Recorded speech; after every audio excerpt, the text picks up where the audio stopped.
Most ancient temples house deities carved from granite or bronze, intended to endure for centuries without change. The Jagannath Temple operates on a different logic, utilizing wooden idols that follow a rigorous maintenance schedule. These figures receive daily meals, sleep cycles, and even medical treatment during periods of alleged illness. Every 12 to 19 years, this biological upkeep reaches a critical phase called Navakalivada. The entire city of Puri cuts its electrical grid, plunging the temple and the surrounding streets into absolute pitch darkness. Inside the blackout, a select group of priests blindfold themselves and don heavy gloves. Their task is to extract a mysterious object called the Brahma Padartha from the chest of the old decaying idol and move it into a freshly carved replacement. Priests who have performed this transfer describe the object as a vibrating, thrashing mass, comparable to a live rabbit held in the hands. According to local history, this is the unburned, 5,000-year-old heart of Lord Krishna. Modern analysts point to the strict handling protocols, the blackout, the insulation, and the sensory deprivation, as evidence of an ancient technology. They propose the object is actually a high-output energy source, or a primitive arc reactor. These combined factors, the tactical secrecy, the reports of kinetic vibration, and the shielding requirements, suggest the temple functions as a specialized enclosure designed to stabilize and isolate a high-energy core. This enclosure's unique design stems from a broken agreement. King Indradyumna commissioned the architect Vishvakarma to carve the idols under total isolation for 21 days. When the king interrupted the work early, the architect vanished, leaving the deities in their famous unfinished state, lacking hands and feet. That unfinished wood serves a specific technical purpose. As this diagram shows, a pulsating energy core placed inside a highly conductive metal or stone casing would ground out or destroy the enclosure. Wood, however, acts as a natural non-conductive insulator, but the insulation is temporary. The continuous electromagnetic output of the Brahma Padartha causes the wooden shell to degrade and rot from the inside out over the course of a decade. This predictable decay is why the body of the god must be periodically replaced. The wooden idols serve as organic shielding that eventually fails, requiring a new vessel to keep the core's energy localized.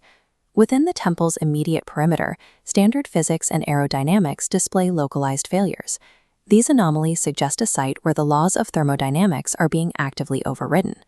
Consider the flag atop the Sudarshan chakra. Despite the strong, consistent ocean winds hitting the coast of Puri, this flag consistently flies in the opposite direction of the prevailing breeze.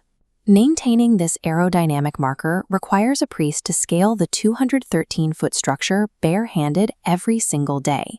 If the ritual of changing the flag is missed even once, temple law mandates the entire complex must be shuttered for 18 years. The airspace above the dome is a complete dead zone. No planes are routed over the structure, and no birds are ever seen flying above or landing on the pinnacle.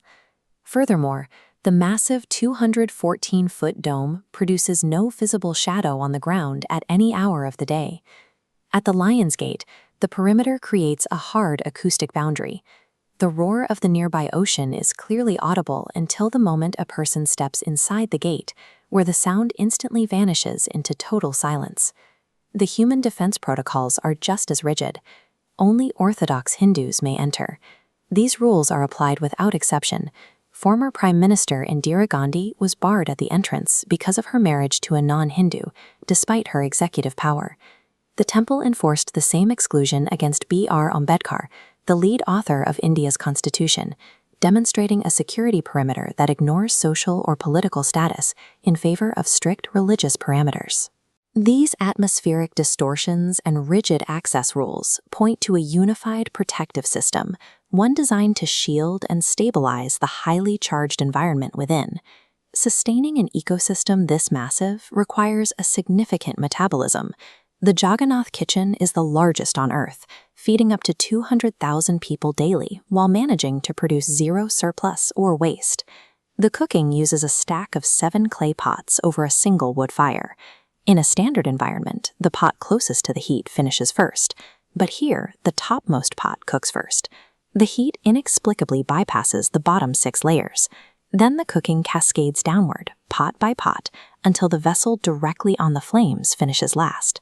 This localized defiance of heat transfer suggests that the temple operates under its own set of physical rules, distinct from the world outside its gates. Because this system mimics a living entity, it is subject to the same eventual fate as any biological organism. It is moving toward a scheduled collapse.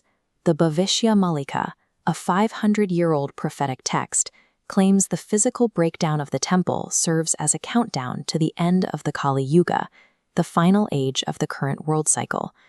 Recent environmental and structural shifts match the prophecy's markers with disturbing precision. In 2019, a cyclone uprooted a 500-year-old banyan tree on the grounds, an event the text linked to a looming global sickness that arrived just months later. The frequency of triggers is increasing. The temple flag catches fire spontaneously, heavy stones fall from the dome, and large birds of prey have begun landing on the structure for the first time in centuries. In April 2025, a specific and rare omen was fulfilled when an eagle reportedly stole the sacred flag from the temple's pinnacle. The final stage of the prophecy describes the sea rising to the temple's 22nd step. At that point, the living core must be moved inland before the entire complex is submerged. The Jagannath complex is an active, evolving system, displaying the same signs of decay and eventual expiration as the life forms it mimics. According to ancient record, that expiration is already underway.